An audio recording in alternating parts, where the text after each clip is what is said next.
Hey guys, welcome back to KD English Info. This is Khurshid Ansari, a communication developer and motivational speaker. तो दोस्तों आज एक बार फिर से मैं आपके लिए लेकर के आया हूँ बहुत ही कमाल का वीडियो। दोस्तों आज हम आपके लिए लेकर के आए हैं spoken English speaking course series 14। और दोस्तों इस सीरीज 14 में हम बात करने वाले हैं पास्ट परफेक्ट कंटीन्यूअस टेंस। दोस्तों पास्ट परफेक्ट कंटीन्यूअस टेंस, आपने सही सुना, पास्ट परफेक्ट कंटीन्यूअस टेंस। तो आइए हम लोग सबसे पहले जान लेते हैं कि पास्ट परफेक्ट कंटीन्यूअस टेंस होता क्या है।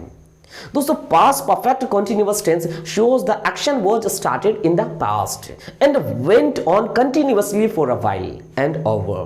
ये बतलाता है कि पास्ट परफेक्ट कंटीन्यूअस टेंस ये बतलाता है कि इसका जो एक्शन है वो क्या है, वो पास्ट में शुरू हुआ और कुछ समय तक ये लगातार चला और उसके बाद ये समाप्त हो गया। इसे हम लोग कहते हैं पास्ट परफेक्ट कंटीन्यूअस टेंस। अब आइए दोस्तों देख लेते हैं कि इसकी पहचान क्या होती है। तो इसकी पहचान इस प्रकार होती है, the verb that ends with ता रहा था, ती रही थी, ते रहे थे, etcetera. The verb is said to be in past perfect continuous tense. दोस्तों अगर आप इसका स्ट्रक्चर देखेंगे तो स्ट्रक्चर को ऐसे मैं सिंगल स्ट्रक्चर बताता हूं, ऐसे ऐसे आप चार भागों में भी बांट सकते हैं। इसकी स्ट्रक्चर इस प्रकार होती है, subject plus had plus been plus V4 plus object plus 4 since plus time. इसी प्रकार अगर आप इसे नेगेटिव में चेंज करना चाहेंगे तो आप नेगेटिव में भी चेंज कर सकते हैं। आइए देखते हैं कि हम इसे बनाते कैसे हैं।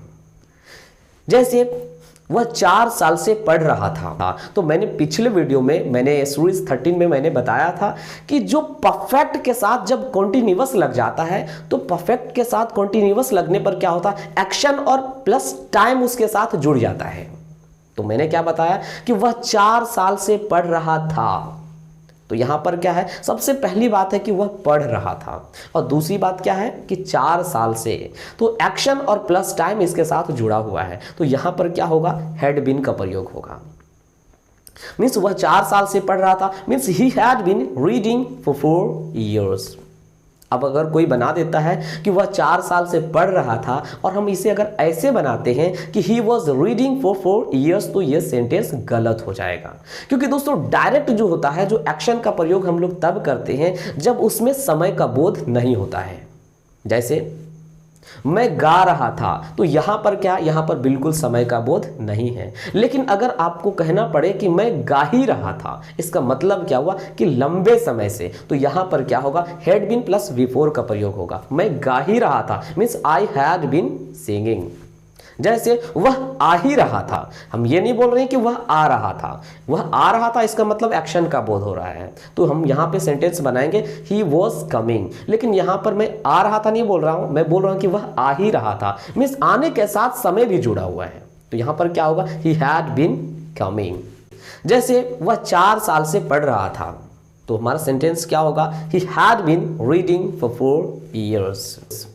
जैसे लेकिन अगर मैं इसे ऐसे कहूं कि मैं सुबह से बैठा हुआ था, मैं सुबह से बैठा हुआ था, means I had been sitting since morning. दोस्तों आपने देखा कि यहाँ पे सिंस लग गया, क्योंकि ये जो सुबह है, मैंने पिछले वीडियो में मैंने बताया था कि जब कभी भी जो है एनी पार्ट ऑफ डे अगर आ जाए तो वहां पर हम सिंस का प्रयोग करते हैं। और दूसरा मैंने बताया था कि अगर फिक्स टाइम आ जाए तो वहां पर भी हम सिंस का प्रयोग करते हैं। और कभी भी अगर जो नेम ऑफ डे आ जाए तो भी हम सिंस का ही प्रयोग करते हैं।